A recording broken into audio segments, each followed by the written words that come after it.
جب رسول کریم صلی اللہ تعالیٰ علیہ وسلم وفات پا گئے، حضور پاک صلی اللہ تعالیٰ علیہ وسلم کی وفات ہوئی، آپ کا دفن، آپ کی تدفین کہاں ہوئی؟ وہ حجرہ عائشہ ہے۔ حضرت عائشہ صدیقہ کا وہ مکان تھا، اسی میں وہ آرام فرماتی تھی۔ حضرت عائشہ کے حجرے میں حضور کی تدفین ہوئی، سب کو معلوم ہے۔ حضرت عائشہ صدیقہ کے پاس ہی چابی رہتی تھی۔ حضرت عائشہ کمرہ کھولتی تھیں، کمرے کے اندر جاتی تھیں، صفائی کرتی تھیں۔ چند سالوں کے بعد حضرت ابوبکر صدیق کا وصال ہوا۔ حضرت ابوبکر صدیق بھی کہاں دفن ہوئے؟ رسول پاک صلی اللہ علیہ وسلم۔ ان کی بھی تدفین کا انداز بھی یہ ہے، انہوں نے وصیت کی تھی میرا جنازہ حجرے کے سامنے رکھ دینا، اگر رسول سے اجازت ملے تو دفن کرنا۔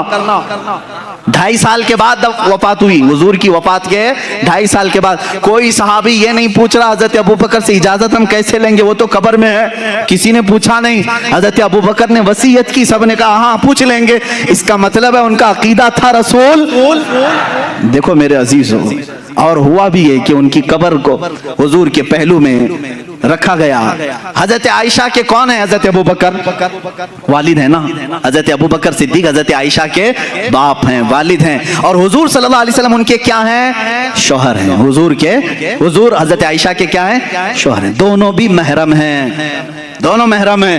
حضرت عائشہ صدیقہ فرماتی جب حضرت عمر دفن ہوئے تو اب وہ اس حجرے میں جانا بند کر دیتی، اب صفائی کے لیے نہیں جاتی تھی۔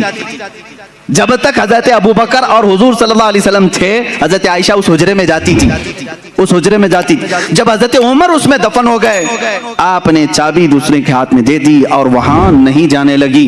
کسی نے پوچھا اماں آپ پہلے جاتی تھی اندر حجرے میں، اب کیوں نہیں جاتی؟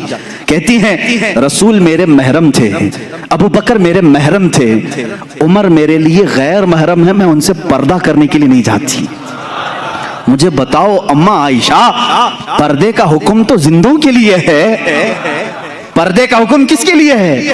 زندوں کے لیے۔ ماں عائشہ صدیقہ حضرت عمر کے قبر میں جانے کے بعد پردہ کر رہی ہیں، اس کا مطلب ہے عائشہ صدیقہ کا عقیدہ تھا کہ عمر اپنی قبر سے انہیں دیکھ رہے ہوں گے۔ پردہ کس سے کریں گے؟ جو دیکھے گا نا۔ حضرت عمر جب حضرت عائشہ کو دیکھ سکتے ہیں، اللہ کے رسول اپنی قبر سے پوری امت کو کیوں نہیں دیکھ رہے ہوں گے؟